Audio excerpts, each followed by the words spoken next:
प्रिय भक्तजनों, स्वागत है आपका मेरे YouTube चैनल दिव्य भक्ति और ज्ञान पे। अगर आपको मेरे वीडियोस पसंद आएँ तो कृपया इसे लाइक करें और इस चैनल को सब्सक्राइब करना ना भूलें ताकि आप मेरे आने वाले सभी वीडियोस देख सकें। धन्यवाद। अगर आप सब भगवान शिव के भक्त हैं तो कमेंट बॉक्स में हर हर महादेव ज़रूर लिखें। भगवान शिव का चौथा ज्योतिर्लिंग ओमकारेश्वर है। यह मध्य प्रदेश के खांडवा में स्थित है। यहाँ 2 ज्योतिर्लिंगों की पूजा की जाती है, ओमकारेश्वर और अमलेश्वर। यह एकमात्र मंदिर है जो नर्मदा नदी के उत्तर में स्थित है। ऐसा कहा जाता है कि जिस पर्वत पर यहाँ ज्योतिर्लिंग स्थापित है वहाँ ओम की आकृति दिखाई देती है। यह ज्योतिर्लिंग पंचमुखी है। लोगों का मानना है कि भगवान शिव तीनों लोकों का भ्रमण करके यहाँ विश्राम करते हैं। तभी रात्रि में यहाँ भगवान शिव की शयन आरती की जाती है। ऐसा कहा जाता है कि भक्तगणों के सारे संकट यहाँ दूर हो जाते हैं। ऐसा भी कहा जाता है कि आप सारे तीर्थ कर लें, लेकिन ओमकारेश्वर के दर्शन करे बिना अधूरे माने जाते हैं।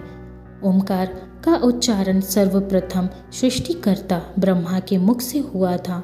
वेद पाठ का प्रारंभ भी ओम के बिना नहीं होता है।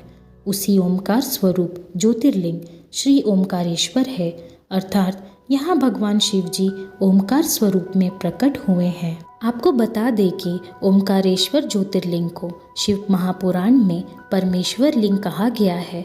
यह परमेश्वर लिंग इस तीर्थ में कैसे प्रकट हुआ अथवा इसकी स्थापना कैसे हुई, इस संबंध में शिव पुराण की कथा इस प्रकार है। एक बार मुनि श्रेष्ठ नारद ऋषि घूमते हुए गिरिराज विंध्य पर पहुंच गए। विंध्य ने बड़े आदर सम्मान के साथ उनकी विधिवत पूजा की और कहा, मैं सर्वगुण संपन्न हूँ, मेरे पास हर प्रकार की संपदा है, किसी वस्तु की कमी नहीं है। इस प्रकार के भाव को मन में लिए विंध्याचल नारद जी के समक्ष खड़ा हो गया। अहंकार नाशक श्री नारद जी विंध्याचल की अभिमान से भरी बातें सुनकर लंबी सांस खींचते हुए चुपचाप खड़े रहे। उसके बाद विंध्य पर्वत ने पूछा, आपको मेरे पास कौन सी कमी दिखाई दी? आपने किस कमी को देखकर लंबी सांसें खींची है? नारद जी ने विंध्याचल को बताया कि तुम्हारे पास सब कुछ ठीक है, किंतु मेरु पर्वत तुमसे बहुत ऊंचा है। उस पर्वत के शिखरों का विभाग देवताओं के लोकों तक पहुंचा हुआ है। मुझे लगता है कि तुम्हारे शिखर के भाग वहां तक कभी नहीं पहुंच पाएंगे। इस प्रकार कहकर नारद जी वहां से चले गए। उनकी बात सुनकर विंध्याचल को बहुत पछतावा हुआ। वह दुखी होकर मन ही मन शोक करने लगा। उसने निश्चय किया कि अब वह विश्वनाथ भगवान सदाशिव की आराधना करेंगे और तपस्या करेंगे। इसी प्रकार विचार करने के बाद वह भगवान शंकर जी की सेवा में चला गया, जहाँ पर साक्षात ओमकार विद्यमान है। उस स्थान पर पहुंचकर उसने प्रसन्नता और प्रेम पूर्वक शिव की पार्थिव मूर्ति यानी मिट्टी का शिवलिंग बनाया और 6 महीने तक लगातार उनके पूजन में तन्मय रहा। वह शंभु की आराधना पूजा के बाद निरंतर उनके ध्यान में तल्लीन हो गया और अपने स्थान से इधर उधर नहीं हुआ। उसकी कठोर तपस्या को देखकर भगवान शिव उस पर प्रसन्न हो गए। उन्होंने विंध्याचल को अपना दिव्य स्वरूप प्रकट कर दिखाया, जिसका दर्शन बड़े बड़े योगियों के लिए भी अत्यंत दुर्लभ है। सदाशिव भगवान प्रसन्नता पूर्वक विंध्याचल से बोले, विंध्य, मैं तुम पर प्रसन्न हूँ। मैं अपने भक्तों को उनका अभिष्ट वर प्रदान करता हूँ, इसीलिए तुम वर मांगो। विंध्य ने कहा, देवेश्वर महेश, यदि आप मुझ पर प्रसन्न हैं तो भक्त वत्सल हमारे कार्य की सिद्धि करने वाली वह अभिष्ट बुद्धि हमें प्रदान करे। विंध्य पर्वत की याचना को पूरा करते हुए भगवान शिव ने उसे कहा कि पर्वतराज, मैं तुम्हें वह उत्तम वर यानी बुद्धि प्रदान करता हूँ।